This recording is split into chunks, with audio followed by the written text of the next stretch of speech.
प्रभु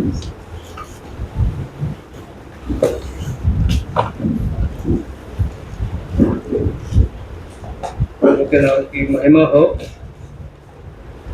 परमेश्वर की इच्छा जानने के लिए 2 कदम उसको हमने सीखा था।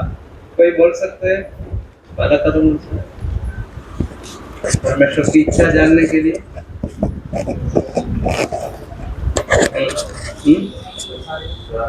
बोलिए।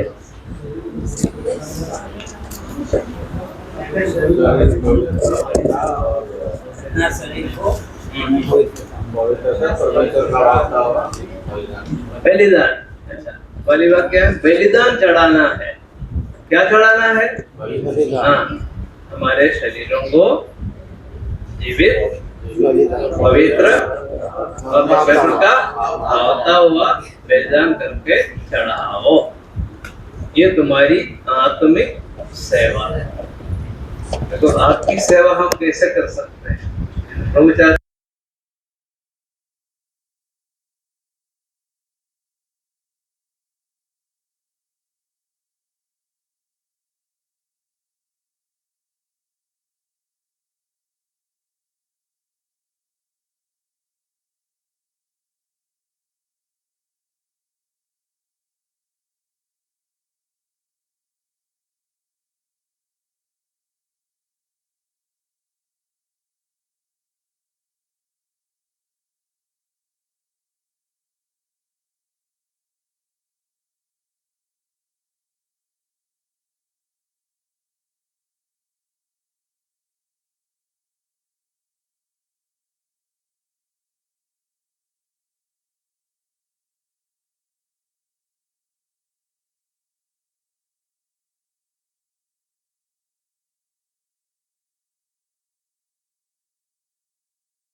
एक छोटी सी जगह थी, लेकिन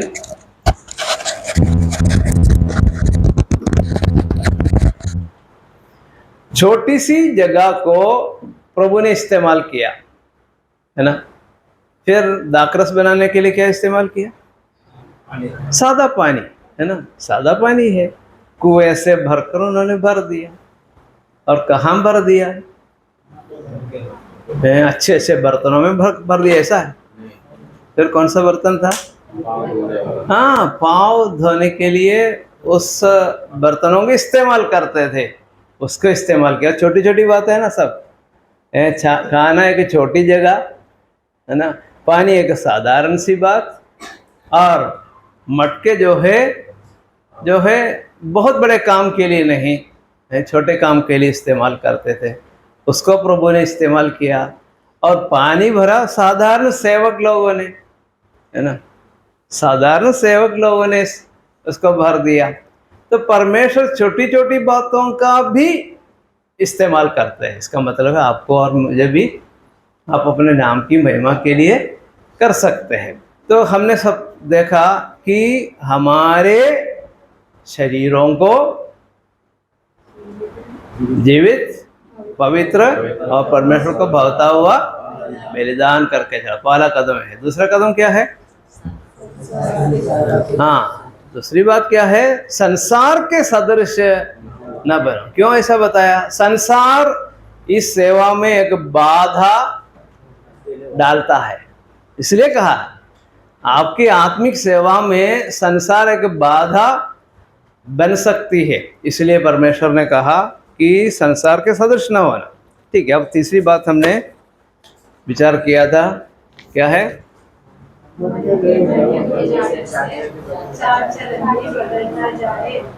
ठीक है, सब लोग मिलकर एक बार जोर से पढ़ेंगे। हाँ, अच्छा, एक बात मैं आपको बताना चाहता हूँ, परमेश्वर हमेशा मन में काम करता है। कहाँ काम करते हैं? मन में काम करते हैं।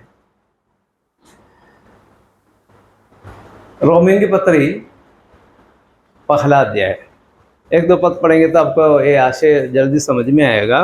रोमियों की पत्री पहले अध्याय में जाएंगे। निकाल दिया? रोमियों की पत्री पहला अध्याय 19 पद। इसलिए कि परमेश्वर के विषय का ज्ञान उसके मनों में प्रकट है, क्योंकि परमेश्वर ने उन पर प्रकट किया है। अच्छा, कहाँ प्रकट है? मन में प्रकट है। पर इसलिए कि परमेश्वर के विषय का ज्ञान उनके मनों में प्रकट है। तो प्रभु मन में काम करता है, ठीक है। अच्छा, मन में जब काम करते हैं हम उसको इनकार कर देते हैं। इनकार करने पर क्या होता है? परमेश्वर के काम को हम जब इनकार करते हैं तो क्या होता है? वहाँ 3 प्रयोगों में आपको आपके ध्यान में लाना चाहता हूँ। 21वां पद पढ़िए। इस कारण कि परमेश्वर को जानने पर भी उन्होंने परमेश्वर के योग्य बनाए और धन्यवाद न किया, परंतु व्यर्थ विचार करने लगे, यहाँ तक कि उनका निर्बुद्धि मन अंधेरा हो गया।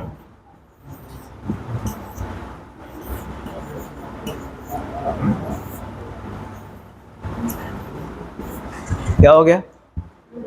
जब मन में प्रभु काम करना चाहते हैं, आपने इसको क्या कर दिया? इनकार कर दिया। क्या हो जाएगा? क्या हो गया? निर्बुद्धि मन हो गया, ठीक है। दूसरे का प्रयोग आप देख लीजिए, 24वां पद। इस कारण परमेश्वर ने उन्हें उनके मन की अभिलाषा के अनुसार अशुद्धता के लिए छोड़ दिया कि वे आपस में अपने शरीरों का अनादर करें। क्या हो गया? अशुद्ध मन। प्रभु के काम को जब एक व्यक्ति इनकार कर देते हैं तो क्या होता है? अशुद्ध मन हो जाता है। तीसरे का प्रयोग आप देख सकते हैं, 28वां पद पढ़िए। जब उन्होंने परमेश्वर को पहचानना न चाहा तो परमेश्वर ने भी उनके निकम्मे मन पर छोड़ दिया। अच्छा, अनुचित काम करें। क्या मन है?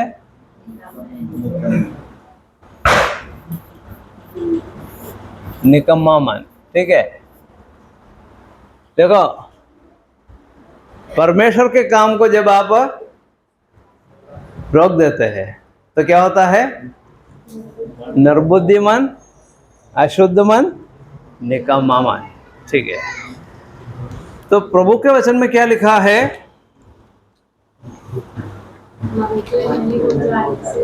हाँ, मन का क्या होना चाहिए? नया नया होना है। मतलब ये जो है एक प्रक्रिया है, ये एक प्रक्रिया है। मन जो है रोज क्या होना चाहिए? नया हो जाना चाहिए, नया हो जाना चाहिए। प्रभु ये चाहते हैं ना। हम लोग रोज नहाते हैं, रोज कपड़े धोते हैं, है ना। नयापन तभी आता है ना, नयापन तभी आता है। तो ये बाहरिक बात हुई, लेकिन परमेश्वर चाहते हैं कि आपका मन भी क्या हो जाए? हाँ, मन की भी सफाई की जरूरत है, मन की सफाई की जरूरत है। तो रोज हमारा मन नया हो जाए। याद रखना, जब प्रभु यीशु मसीह पर आपने विश्वास किया, क्या हो गया? क्या हो गया? नया हो गया ना। आपका मन नया हो गया, है ना। मन नया हो गया। हम पढ़ते हैं, यदि कोई मसीह में है नई सृष्टि है, पुरानी बातें बीत गई है, देखो सब नई हो गई है। क्या हो गया? एकदम एक नया मन आपको मिल गया। यीशु मसीह पर विश्वास करने पर क्या हो गया?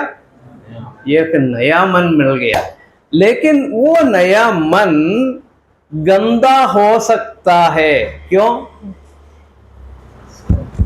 इस शरीर में रहते हैं, संसार में रहते हैं, फिर शैतान यहाँ वास करता है, इसलिए गंदा होने की संभावना है।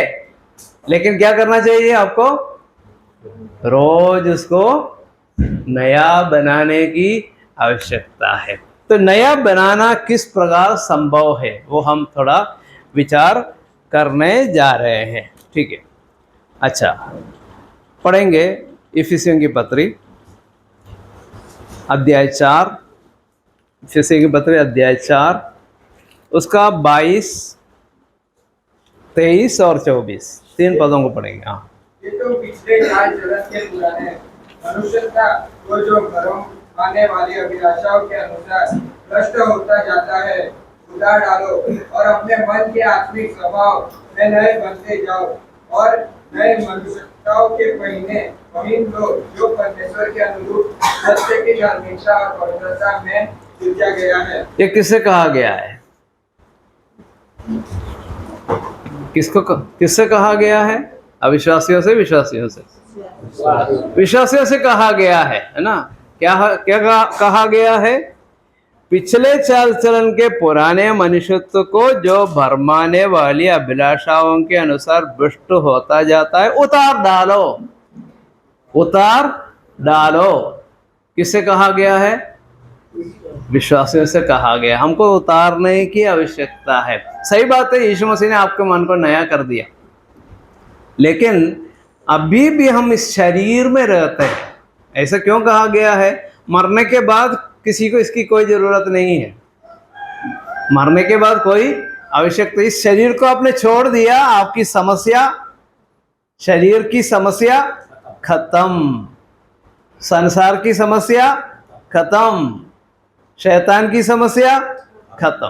तो जीते जी हमको क्या करना चाहिए? उतारना जरूरी, फिर पहनना भी जरूरी। उतारना पहनना, उतारना पहनना, उतारना पहनना, ये कार्य जो है चलते रहना चाहिए। मन के नए हो जाने से मन तभी नया हो जाएगा। तो ये पुराने, पिछले चाल चलन के पुराने मनुष्यत्व की क्या प्रॉब्लम है? क्या लिखा है? हाँ, वहां पे को शब्द है भ्रष्ट। देख लीजिए, भ्रष्ट हो जाता है। हाँ, भ्रष्ट हो जाता है, ऐसा नहीं, होता जाता है। क्या अंतर है? हो जाता है और होता जाता है। हाँ, बराबर भ्रष्ट होना मतलब ये पुराने मनुष्यत्व कभी भी अच्छा नहीं होगा। ये अलग से सीखने की आवश्यकता, ये विषय अलग सीखना है। पुराना मनुष्यत्व जो है कभी भी अच्छा नहीं होता है, अच्छा नहीं होता, भ्रष्ट होता जाता है, लिखा है। ठीक है, कितने भी कोशिश करे तो भी क्या होगा? ये पुराना मनुष्यत्व अच्छा हो जाएगा क्या? नहीं होगा। अच्छा, ये पुराने मनुष्यत्व को प्रभु यीशु मसीह भी अच्छा नहीं करेगा, याद रखना। पुराने मनुष्यत्व को प्रभु यीशु मसीह भी अच्छा नहीं करेगा, क्योंकि पेंटिंग का काम करते हैं ना, पेंटिंग करते हैं अपन। यीशु मसीह के पास पेंटिंग का कोई काम नहीं है, याद रखना। यीशु मसीह पुराने मनुष्यत्व को पेंट करके अच्छा नहीं बनाएंगे, पर क्या करेंगे? नया। ठीक है, अब हम विश्वासी में दो मनुष्यत्व है। एक पुराना मनुष्यत्व है जो आदम से हमको मिला है, एक नया मनुष्यत्व है जो यीशु मसीह से मिला है। तो इसलिए यीशु मसीह जो है पुराने मनुष्यत्व कोई काम नहीं करेगा, क्योंकि वो भ्रष्ट होता जाएगा, इसमें करता नहीं। तो प्रभु यीशु मसीह कैसे करते हैं वो हम जो है 23 और 24 में पढ़ते हैं। क्या पढ़ते हैं? एक और बार पढ़ी, 23, 24। और अपने मन के आत्मिक स्वभाव में नए बनते जाओ और नए मनुष्यत्व को पहन लो, जो परमेश्वर के अनुरूप सत्य की धार्मिकता और पवित्रता में सृजा गया। अच्छा, ये नए मनुष्य तो कभी भ्रष्ट हो जाएगा क्या? वो कभी भ्रष्ट नहीं होगा। क्यों नहीं होगा? परमेश्वर के अनुरूप सत्य की धार्मिकता और पवित्रता में सृजा गया है। ये कभी बिगड़ेगा नहीं। नया मनुष्य तो कभी बिगड़ता नहीं है, और पुराना मनुष्य तो कभी भी अच्छा भी नहीं होता है, ये भी नहीं होता है। तो इसलिए प्रभु काम करता है, नए मनुष्यत्व में काम करता है।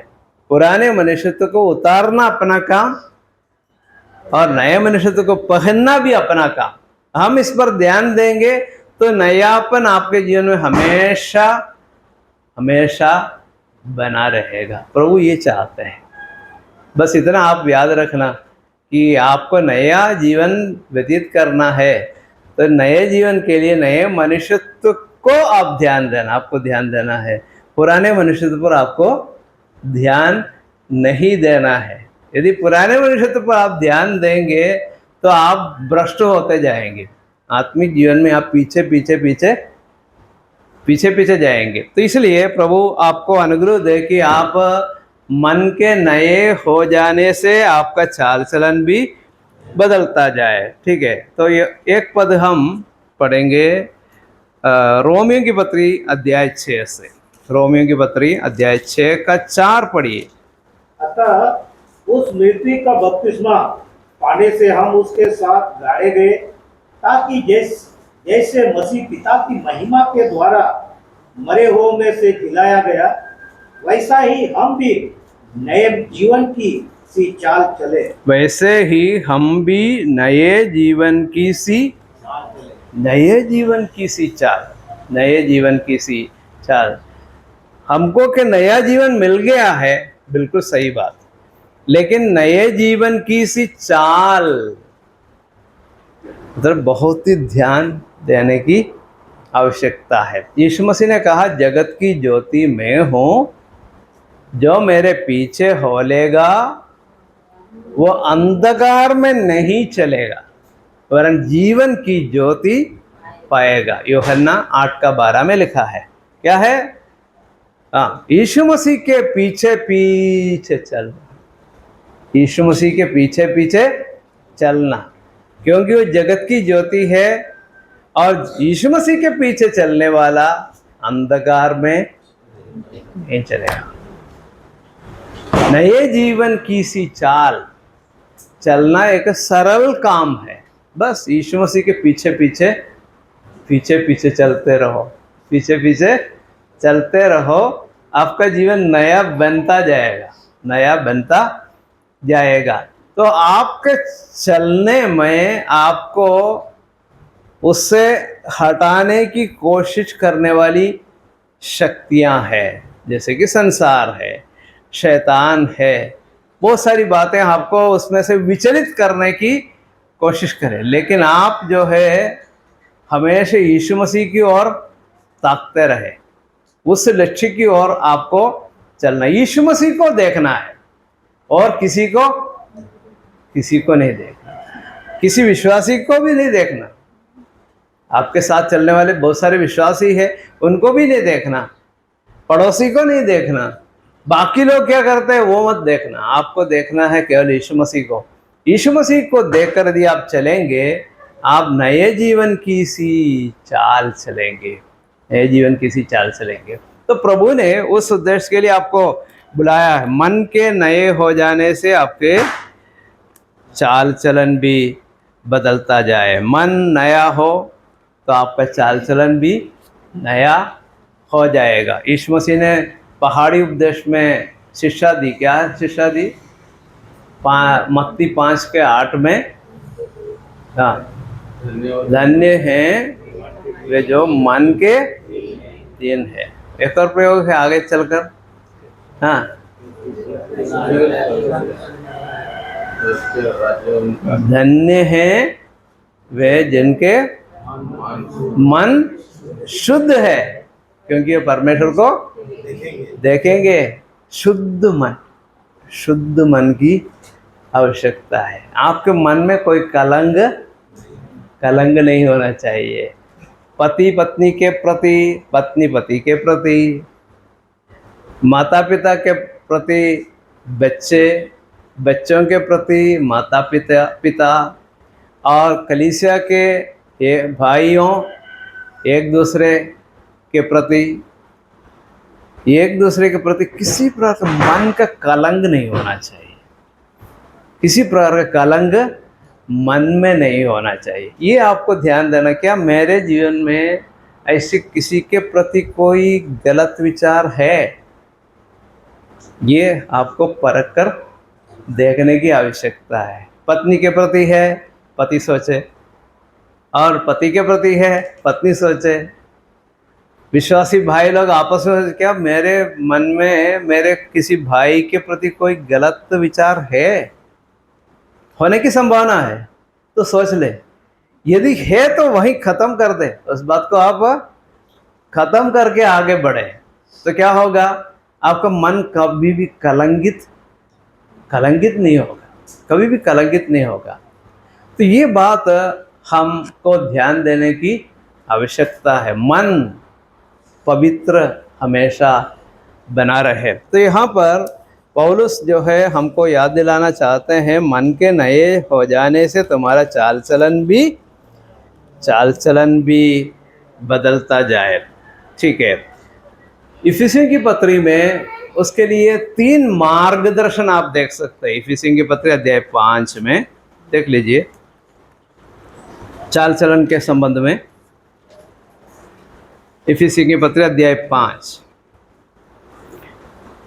5 का 2, फिर 5 का 8, फिर 5 का 15, 3 पदों को हम पढ़ेंगे। और प्रेम में चलो जैसा मसीह ने भी तुमसे प्रेम किया और हमारे लिए अपने आप को शुद्धदायक सुगंध के लिए परमेश्वर के आगे भेंट करके बलिदान कर दिया। अच्छा, क्या करना है? प्रेम में चलो, प्रेम में चलो। यीशु मसीह कैसे चलता था? यीशु मसीह प्रेम में चलता था, है ना। पतरस अपनी पत्री में कहते हैं, क्या है? पद चिन्हों को छोड़ गया है। प्रभु यीशु ने क्या किया है? पद चिन्हों को छोड़ गया है। हमको कैसे चलना चाहिए? उन पद चिन्हों पर चलना है, यीशु मसीह के पद चिन्हों पर चलना है। यीशु मसीह हमेशा प्रेम करता था, क्या कभी घृणा करता था किसी से? दुश्मनों से भी घृणा नहीं किया। यीशु मसीह ने कहा, दुश्मनों से प्रेम करो, अपने सताने वालों के लिए प्रार्थना करो। इसलिए यीशु मसीह में हम क्या देखते हैं?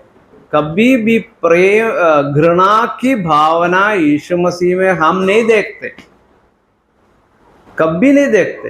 एक बार भी यीशु मसीह ने किसी से घृणा नहीं किया। यीशु मसीह का जो उदाहरण हमारे सामने है, प्रेम में चलना यीशु मसीह से सीखो। थिस्सलुनीकियों की पत्री हम पढ़ते हैं, तुमने प्रेम करना परमेश्वर से सीखा है, परमेश्वर से प्रेम करना सीखा है।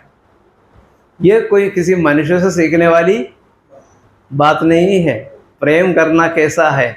यीशु मसीह से ही हम सीख सकते हैं। तो प्रेम में यीशु मसीह चलता था और प्रेम करके क्रूस पर अपने प्राण दिए। क्रूस पर प्रभु ने किसी से घृणा किया है क्या? वो भी एक सोचने वाली बात है। जीते जी यीशु मसीह ने कभी घृणा नहीं किया, मरते वक्त भी किसी से, देखो कैसे अद्भुत बात है। जिन लोगों ने यीशु मसीह के मुंह पर थूका, उससे घृणा किया गया। ये तो हम इंसानों के जीवन में हो सकता है, गलती से भी, है ना, किसी के थूक के चींटे हमारे ऊपर गिरे तो हम जो है थोड़ा क्रोधित हो सकते हैं, है ना। अभी आपको मुझे बताने की ज़रूरत नहीं, जब आप बाइक में चलते हैं, सामने वाले बाइक वाले भी कभी थूकते हैं, है ना, गलती से हमारे ऊपर गिरते हैं तो भी हमको कितना है गुस्सा आता है, हमको अच्छा लगने लगता है। लेकिन यीशु मसीह के मुंह पर खड़े यीशु मसीह खड़े हैं, सिपाही लोग जो है यूं जा रहे हैं, एक एक थूक के जा रहा है और चेहरा पूरा थूक से भरा हुआ है। फिर जो है थूक जो है नीचे गिरता है यीशु मसीह के चेहरे से। अब थोड़ा सोच लो तो आपको समझ में आएगा कितना घृणा होना चाहिए। उस समय भी कोई घृणा नहीं हुआ।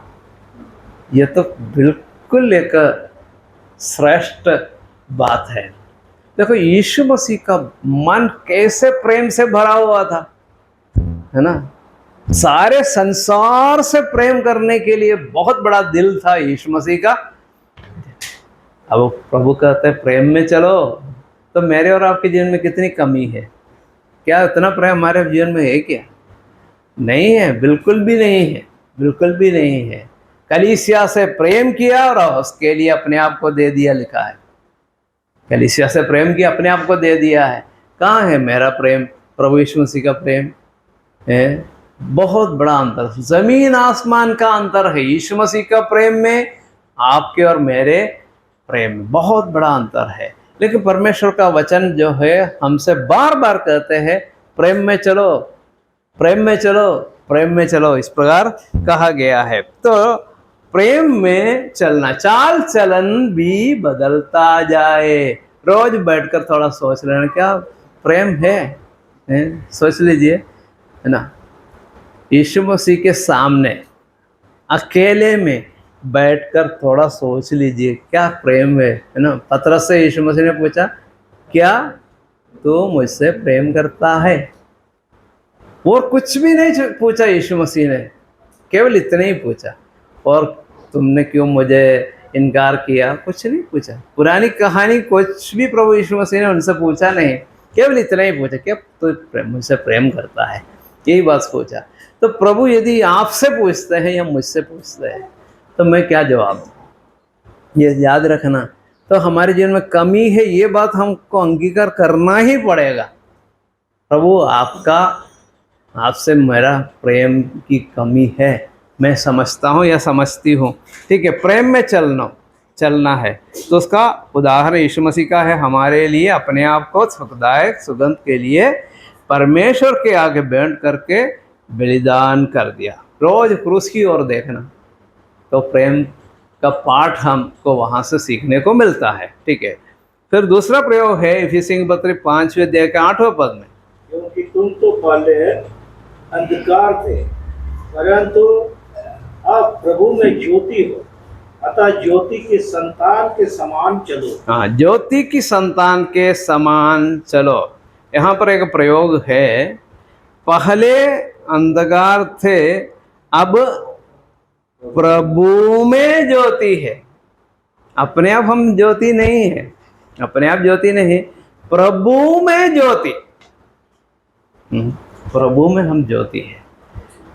प्रभु ने मुझे और आपको ज्योति बनाई है, प्रभु में हम ज्योति है। अपने आप में ज्योति हूँ ऐसा हम बता नहीं सकते, दावा नहीं कर सकते हैं। प्रभु में ज्योति, ये जो पदवी मुझे और आपको दिया, हमारी पदवी हमेशा प्रभु में है, प्रभु में है या मसीह में है। हमारा पोजीशन या हमारे स्थान या हमारी पदवी प्रभु यीशु मसीह में है। अपने आप में मैं कुछ भी नहीं, अपने आप में कुछ भी नहीं। मेरे जीवन में कुछ है वो प्रभु यीशु मसीह में है, प्रभु यीशु मसीह के कारण है। तो इसलिए हमारे जीवन में इसके बारे में बताया गया, प्रभु में ज्योति हो और ज्योति की संतान के समान चलो, ठीक है। तीसरा प्रयोग है 15 पद में, 5 का 15, इसलिए ध्यान से देखो कि जैसा चाल चलते हो निर्बुद्धियों के समान नहीं पर बुद्धिमानों के समान चलो। बुद्धिमानों के समान चलो। उसके लिए प्रभु यीशु ने एक अच्छा उदाहरण बताया। क्या है? एक निर्बुद्धि के बारे में, एक बुद्धिमान के बारे में यीशु मसीह ने बताया। ये बुद्धिमान कैसे बन सकते हैं? बुद्धिमान बनने के लिए क्या करना पड़ेगा? हाँ, यहोवा का भय मानना है। हाँ, ठीक है। और कुछ बताइए। हाँ, उसके मार्गों पर चलना है। ठीक। अच्छा, संक्षिप्त में यीशु मसीह ने पहाड़ी उपदेश में सारे उपदेश बताने के बाद एक व्यक्ति के बारे में बुद्धिमान है, ऐसा बताया। कौन है बुद्धिमान? हाँ हाँ, कहाँ पर? चट्टान पर।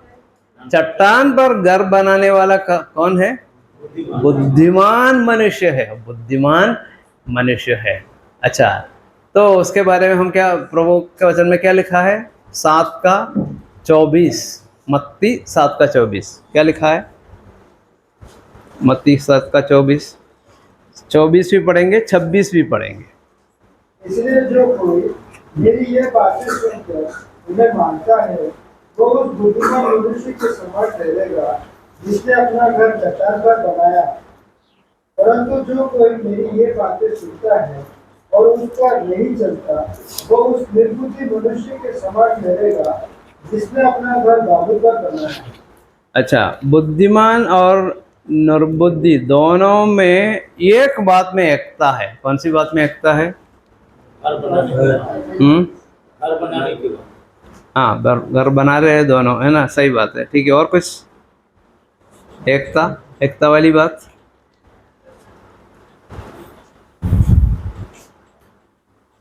चौबीस 26 दोनों मिला के देख लीजिए।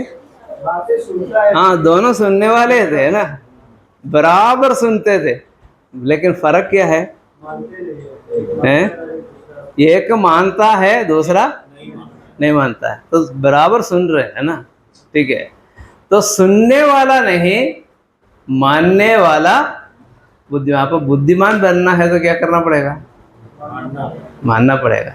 अब इस पूरे दिन हम वचन सुन रहे थे, बहुत अच्छी बात है, लेकिन ये एक निर्णय हमको लेना है। क्या निर्णय लेना है? मैं इसको मानूंगा। अच्छा, ये वचन सुनने के बावजूद भी कई लोग सफल क्यों नहीं होते? मानते नहीं। सही बात है, मानने का निर्णय भी नहीं है, मानने का निर्णय नहीं है ना। दृढ़ संकल्प लेना पड़ेगा। दानियल के बारे में हम क्या पढ़ते हैं? दानियल बुद्धिमान था ना? क्या संकल्प लिया उसने? हाँ, मैं अपने आप अशुद्ध नहीं होऊंगा, है ना? बोला ना? ठीक है, उसने एक निर्णय लिया, एक ठोस निर्णय लिया, एक संकल्प लिया, तब जाके वो सफल हो गया। हम लोग सफल क्यों नहीं होते? वचन सुनते हैं तो संकल्प नहीं लेते। संडे को आकर वचन सुनते हैं, चले जाते हैं, अगले संडे भी आते हैं, फिर सुनकर चले जाते हैं, लेकिन क्या नहीं लेते? एक निर्णय हम नहीं लेते। बात सही है ना? हम लोग वचन तो सुनते हैं, लेकिन एक निर्णय नहीं लेते, तो क्या होता है? वो निर्णय नहीं लेने के कारण हम उसमें सफल नहीं हो पाते हैं, है ना? तो इसलिए जरूरी है, नए जीवन की सी चाल चलना है तो एक निर्णय की आवश्यकता है। यदि आप निर्णय लेंगे, आपका जीवन बदल जाएगा, बदल जाएगा। ऐसे ही हुआ, है ना? ऐसे ही हुआ, है ना? जितने लोगों के जीवन में बहुत सफलता हुई है, सबने निर्णय लिया है। चाहे दाऊद हो, चाहे मूसा हो, चाहे दानियल हो, चाहे यूसुफ हो, है ना? सबने निर्णय लिया। निर्णय के कारण वे लोग सफल हो गए, है ना? शिष्यों को बताया, मेरे पीछे हो लो और मैं तुम्हें मनुष्यों के मछुए बनाऊंगा। तो क्या किया? निर्णय लिया नहीं लिया? नहीं लिया ना? सुना बहुत अच्छी बात है प्रभु, फिर मिलेंगे, ऐसा नहीं बोला ना? उन्होंने एक निर्णय लिया। कैसे समझ में आया? निर्णय लिया, छोड़ा ना कुछ बातें। क्या छोड़ा? जाल, फिर नाव, और पिताजी को, सेवकों को सब छोड़ दिया। तब पता चलता है कि उसने एक निर्णय लिया, व्यावहारिक रूप से एक निर्णय लिया, तब जाके वे लोग सफल हो गया, अन्यथा वो सफल नहीं हो सकते हैं। इसलिए निर्णय मेरे लिए और आपके लिए जरूरी है। प्रभु की सेवा के लिए जब मैं अलग हो गया, प्रभु के सामने के निर्णय लिया, प्रभु सेवा करूंगा, नौकरी नहीं करूंगा, ऐसे कि निर्णय लिया, तब जाके उसको छोड़ना पड़ा, उसको छोड़ के प्रभु की सेवा में आया। ये हर एक व्यक्ति के बारे में, आपके बारे में, मेरे बारे में, सबके बारे में सही बात है। तो इस प्रभु के पीछे पीछे चलने के लिए, नए जीवन की सी चाल चलने के लिए आपको निर्णय लेना पड़ेगा। मन में प्रभु विचार डालते हैं, जैसे मैंने पहले बताया, प्रभु मन में काम करते हैं। मन में काम करने पर आपको क्या निर्णय लेना है, तब आपके जीवन में क्या होता है, नए जीवन की सी चाल ना। मन के नए हो जाने से चाल चलन भी बदलता जाए। तो प्रभु चाहते हैं कि आपके जीवन में ये परिवर्तन हो जाए। ठीक है, परमेश्वर की इच्छा के बारे में हम रोमी की पत्री अध्याय 12 में पढ़ा था, उसी बात में हम फिर वापस जाएंगे। रोमी की पत्री अध्याय 12 दूसरा पद थोड़ा सा एक और बार पढ़ लीजिए। इस संसार के सदस्य न बनो, परंतु तुम्हारा मन के नए हो जाने से तुम्हारा चाल चलन भी बदलता जाए, जिससे तुम परमेश्वर की भली और भांति और सिद्ध इच्छा अनुभव से मालूम करते रहो। अच्छा, यहाँ पर परमेश्वर की इच्छा के बारे में 3 शब्दों का इस्तेमाल किया। क्या क्या है? अच्छा, भली इच्छा है, भावती इच्छा है और सिद्ध इच्छा है। परमेश्वर की इच्छा के विशेषता हम यहाँ पर देखते हैं। क्या है? भली इच्छा है। याद रखना, आपके बारे में परमेश्वर की कोई बुरी इच्छा नहीं है। आपके बारे में या किसी भी विश्वासी के बारे में कोई बुरी इच्छा है क्या परमेश्वर के पास? तो कितने सांत्वना देने वाली बात है। मेरे बारे में प्रभु की कोई बुरी इच्छा नहीं है। भली इच्छा को छोड़कर कोई बुरी इच्छा नहीं है। परमेश्वर को धन्यवाद दो, क्योंकि वो भला है, उसकी करुणा सदा की है ना। परमेश्वर भला है, उसकी इच्छा भी भली है। भली इच्छा, कभी भी आपके बारे में प्रभु का कोई बुरी इच्छा नहीं है, हमेशा भली इच्छा है। ये जो है आप अपने मन में रख लीजिए, मेरे परमेश्वर के पास मेरे बारे में क्या है?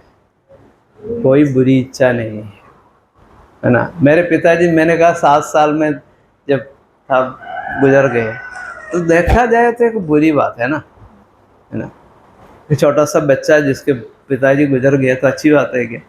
कोई अच्छी बात नहीं है, बुरी बात है। लेकिन उस परमेश्वर ने वो बात जो है मेरी भलाई के लिए की है, ये मैं अब समझता हूँ।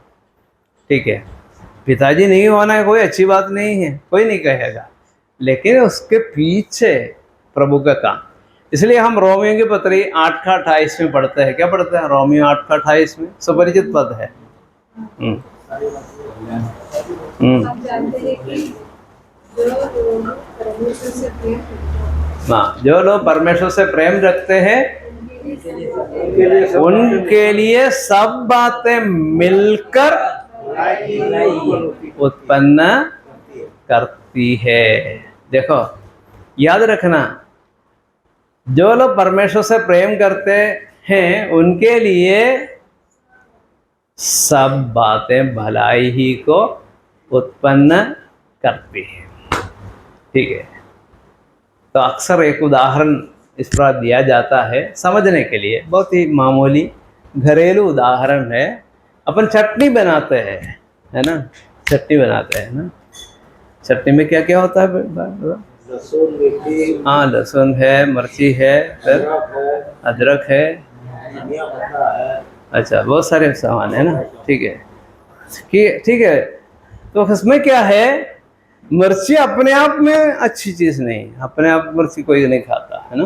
खाने वाले भी होंगे, लेकिन उसमें इतना स्वाद नहीं आता, है ना। अदरक भी अपने आप खाने में कोई, है ना, नमक भी अपने आप खाने में कोई नहीं है, लेकिन ये सब मिलाएंगे, अच्छे से मिलाएंगे, चटनी बनाएंगे, तब क्या होता है? एकदम सब लोग मानेंगे ना, सबको अच्छा लगता है। लेकिन एक एक चीज ले लेंगे तो क्या भलाई है ना। इसलिए कि सब बातें मिलकर भलाई ही को उत्पन्न करती है। उदाहरण के लिए पुराने नियम में हम पढ़ते हैं किसके बारे में? यूसुफ के बारे में। यूसुफ के बारे में पढ़ते हैं तो यूसुफ को अपने भाइयों ने घृणा किया, क्या भलाई है? कोई भलाई नहीं। गड्ढे में डाल दिया, क्या भलाई है? कोई भलाई नहीं। उनका वस्त्र छीन लिया, क्या भलाई है? कोई भलाई नहीं, है ना। बेच डाला, क्या भलाई है? कोई भलाई है नहीं। और पतिफर के घर में गया, वहां पर फिर जेल में जाना पड़ा, क्या भलाई है ना? कोई भलाई उसमें हमको दिखता नहीं है। आप भी इस वचन चरित्र को पढ़ चुके हैं, तो कभी भलाई लगती है क्या? नहीं। लेकिन बाद में जाकर प्रधानमंत्री बन गया, वो कितना अच्छा हुआ, है ना। अभी भला, ये भली बात है ना, ये भलाई हुई। सब लोग बोलेंगे, कोई नहीं बोलेगा यूसुफ प्रधानमंत्री बन गया। ये पढ़कर या सुनकर कोई भी कभी नहीं करे ये बुरी बात हो गई, नहीं। सब लोग बोलेंगे, एक ही शब्द में बोलेंगे, भली बात हुई। तो सब बातें मिलकर भलाई ही को उत्पन्न करती। देखो प्रभु कितने बारीकी से काम करता है। भाइयों ने सोचा उसको मार डालने के लिए सोचा था, सोचा नहीं सोचा, वही खत्म हो जाता है यूसुफ, वही खत्म हो जाता। लेकिन एक के मन में विचार आया, नहीं नहीं नहीं, ये अपने भाई को उसका खून करना सही बात नहीं, कैसे भी मैं बचाऊंगा, है ना। तब दूसरे भाइयों को, देखो उसको मारने से क्या फायदा, बेच डालेंगे भाई, पैसा तो मिल जाएगा, ठीक है, बेच दिया, ठीक है। अच्छा, तो एक बात मैं इन दिनों में अध्ययन कर रहा था, मनन कर रहा था कि उसको कहाँ डाला, यूसुफ को कहाँ डाला? हाँ, गड्ढे में डाला। और वहाँ मिस्र देश में पतिफर ने कहाँ डाला है? कौन से बंदीगृह में है?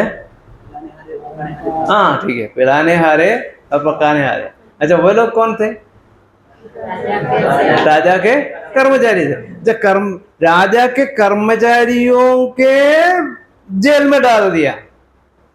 अच्छा, ये गुलाम था ना, यूसुफ गुलाम था, कहाँ डालना चाहिए था?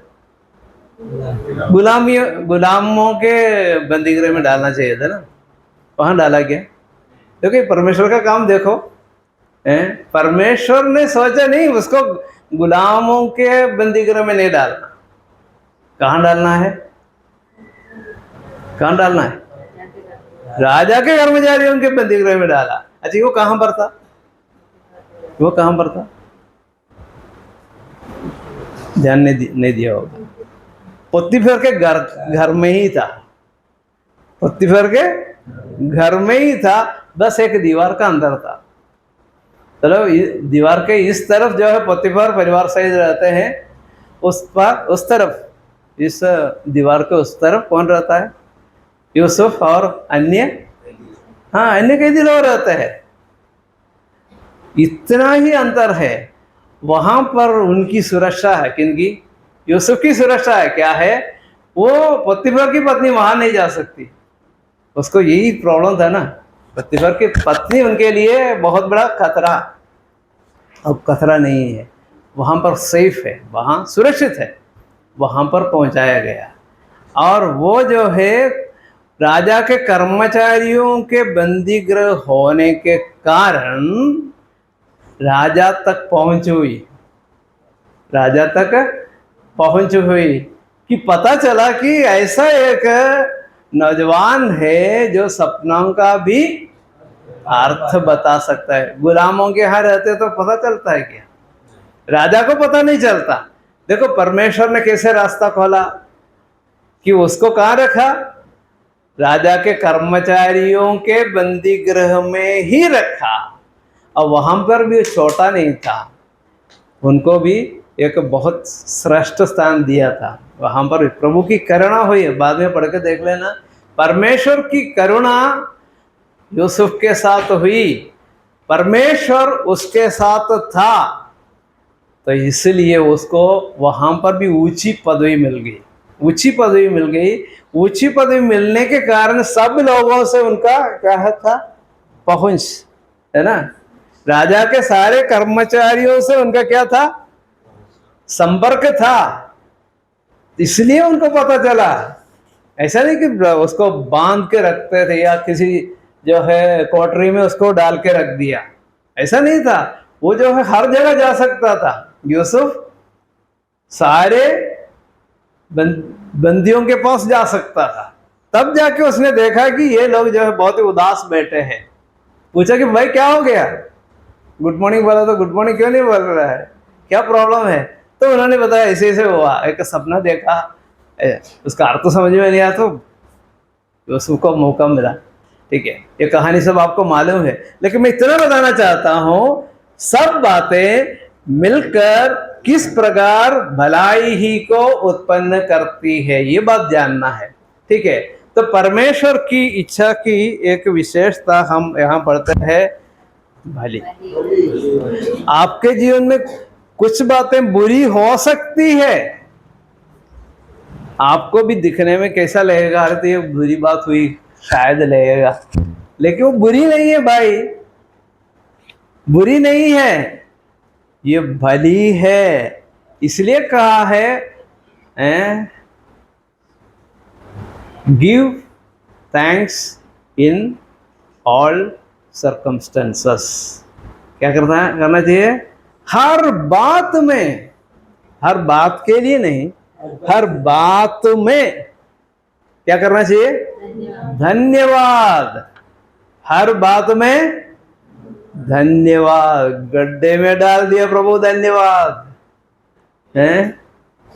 फिर बेच डाला धन्यवाद, बंदीगृह में डाल दिया धन्यवाद। बस समझ में आए? धन्यवाद देना चाहिए, है ना? तो क्या है ये विचार यूसुफ के जीवन को कितना बदल डाला होगा, है ना? तो परमेश्वर की इच्छा कभी भी बुरी नहीं है। आपके बारे में भी प्रभु की कोई बुरी इच्छा नहीं है, इसको आप लिख के रख दीजिए। मेरे जीवन में प्रभु की कोई बुरी इच्छा नहीं है, भली इच्छा है। ठीक है, दूसरी बात क्या है? भावती। भावती का क्या अर्थ होता है? हाँ, एक्सेप्टेबल, वेरी गुड। ठीक है, दूसरा एक प्रकार प्लीसिंग।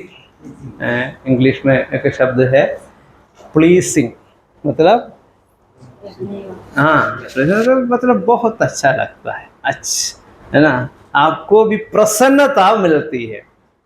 परमेश्वर की इच्छा से क्या मिलती है? प्रसन्नता आपको मिलती है ना? तो आप प्रभु की इच्छा के बारे में सोचकर आप कभी दुखित नहीं हो जाएंगे, दुखित नहीं हो, तो क्या है? एक अप्रसन्न होने वाली बात कुछ भी नहीं है, प्रसन्न करने वाली बात है। परमेश्वर आपको प्रसन्न रखना चाहते हैं, ये समझा कर कि ये मेरी इच्छा तेरे लिए प्रसन्न करने वाली इच्छा है। बस इतना सरल रूप से समझना चाहिए था। समय कब हो गया काम? समय सुनो, चाय पीना चाहते हैं? सब लोगों को खुशी हो गई, ठीक है, प्रसन्नता वाली बात है। ठीक है, ओके, तो ठीक है, चाय पी के आएंगे तो और प्रसन्नता मिलेगी, तो इसलिए वहाँ हम समाप्त करते, बाकी बातें उसके बाद आकर विचार करेंगे। ठीक है, प्रार्थना करें।